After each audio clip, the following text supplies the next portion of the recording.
பெருமை சிறுமை அணியுமாம் தன்னை வியந்து என்று சொல்வார்கள். அதற்கு ஒரு எடுத்துக்காட்டாக தன்னுடைய வாழ்க்கையை அமைத்து கொண்டு வாழ்ந்து கொண்டிருக்கும் நான் பெரிதும் மதிக்கும் மூத்த தலைவர் ஐயா நெஞ்சி அவர்களே,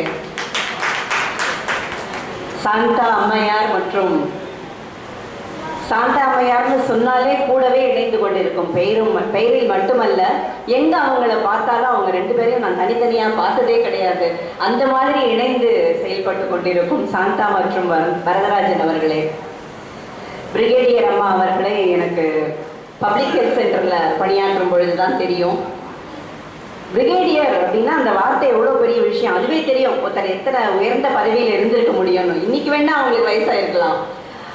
எப்பவுமே நான் அவங்க வகித்திருக்கக்கூடிய பதவியை பற்றியும் அப்படியெல்லாம் இருந்துட்டு இன்னைக்கு இவ்வளோ அடக்கமாக இருக்காங்களேன்னு அவங்கள பற்றி நான் ரொம்ப ஆச்சரியப்பட்டிருக்கேன். அப்படி ஒரு நல்ல எடுத்துக்காட்டாக வாழ்ந்து கொண்டிருக்கும் துர்காபாய் அவர்களே, அன்பு சகோதரர் ராம் மற்றும் ராஜசேகர் மற்றும் பாலசாண்டில்யன் மற்றும் அதாவது அந்த சினிமாவில் சொல்கிற மாதிரி வந்திருக்கும் அனைவரும் தான் சொல்லணும்னா அப்படி இங்கே இருக்கிற எல்லோருமே என்னுடைய நட்புக்கு பாத்திரமானவர்கள். அனைவருக்கும் என்னுடைய இனிய மாலை வணக்கங்கள்.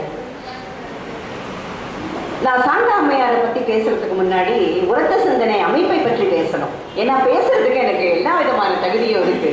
இன்னைக்கு பிள்ளையார் சொல்லி போட்ட நாள்ல இருந்து நான் பார்த்துட்டு இருக்கேன். அதாவது வயல்ல நாற்று நடுவார்கள், நீங்கள் பார்த்திருப்பீர்கள். அன்றைக்கு உரத்த சிந்தனை மூலமாக நட்ட நாற்றுக்கள் எல்லாம் செடியாகி வளர்வதை பார்த்து கொண்டிருந்தேன். இன்றைக்கு அவைகள் எல்லாமே மரங்களாகிவிட்டன. எல்லோருமே நான் பார்த்து வளர்ந்தவர்கள்.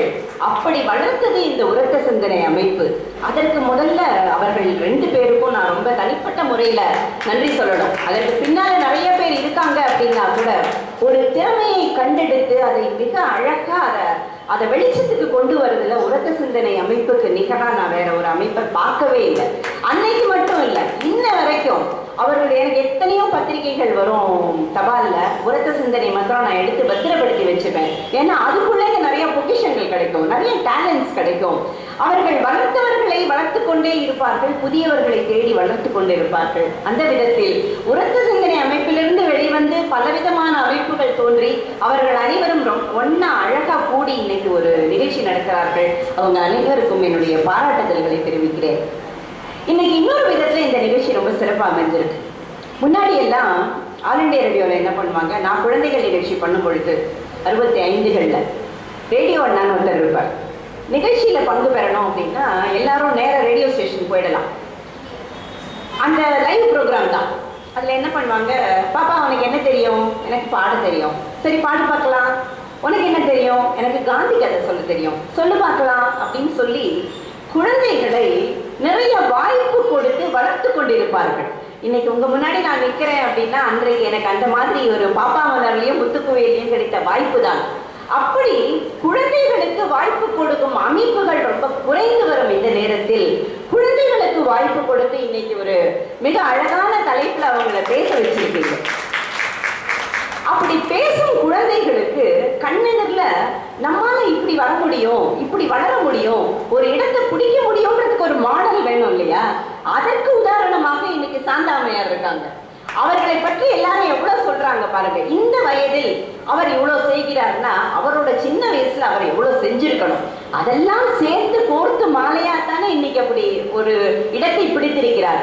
அதே மாதிரி 49 பட்டம் வாங்கினார், இன்னைக்கு 50வது பட்டம் அப்படின்னெல்லாம் பட்டத்தை நோக்கி செயல்படவில்லை, செயல்பட்டதற்காக பட்டம் கிடைத்தது. ஸோ குழந்தைகளுக்கு கண்ணெதிரில் ஒரு ரோல் மாடலாக இந்த நிகழ்ச்சியை ரொம்ப அழகா பேக்கேஜ் பண்ணியிருக்காங்க. அதற்காகவே இந்த நிறுவனங்களை ரொம்ப பாராட்டணும். இந்த மாதிரி உற்சாகங்கள் வரும் பொழுது, இந்த மாதிரி விஷயங்களை பார்க்கும் பொழுதுதான் இளைய தலைமுறைக்கு வாழ்க்கையின் மேல ஒரு நம்பிக்கை வரும், நம்மால செய்ய முடியும் அப்படிங்கிற ஒரு நல்ல ஒரு உந்து சக்தி வரும்.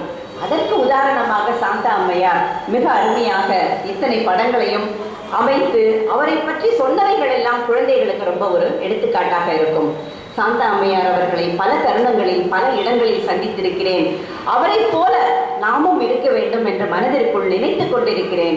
எனக்கும் ஒரு நல்ல ரோல் மாடலாக திகழ்ந்து கொண்டிருக்கும் அவருக்கு என்னுடைய வாழ்த்துக்கள். அதாவது ஏஜிங் கிரேஸ் கொள்வார்கள். வயதாவது கூட கிரேஸ்ஃபுல்லா வயசாகணும், அதுதான் அழகு. ஐயோ எனக்கு வயசாயிடுச்சு, என்னால முடியலையேன்னு புலம்பவும் கூடாது, சின்னவங்களை திட்டவும் கூடாது.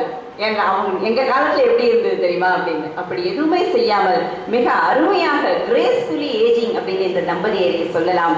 அவர்களுக்கு என்னுடைய மனமார்ந்த வாழ்த்துக்கள். இன்னைக்கு இந்த வெளியிட்ட இந்த சித்திரங்கள் ரொம்ப அழகா ஸ்கேன் பண்ணி ரொம்ப ரெடிலி அவைலபிளா இருக்கு. இதை நிச்சயமாக ஒரு 4 பக்கங்கள் தீபாவளி மலரில் இந்த சித்திரங்களுக்காக தீபாவளி மலரில் ஒதுக்கி நீங்கள் அதை பார்க்கலாம் என்று கூறி விடைபெறுகிறேன். நன்றி, வணக்கம்.